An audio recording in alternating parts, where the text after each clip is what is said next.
советую тебе туда садиться. Я твоих советов слушать не собираюсь. Как знаешь. Как жизнь, милая? Здравствуйте. Прокатиться хочешь? Да, подвезите меня в Дублин.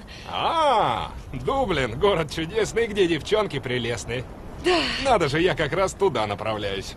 Давай-ка помогу убрать чемоданчик. Как мило с вашей стороны. Да пустяки. И даже просить не пришлось. Прекрасного тебе утра. Доброе утро. А чемоданчик-то модный, дорогой, качественный. Это сразу в глаза бросается. Ну, я бы соврала, что мне было приятно, но мы ведь оба знаем, что... Стой! Нет!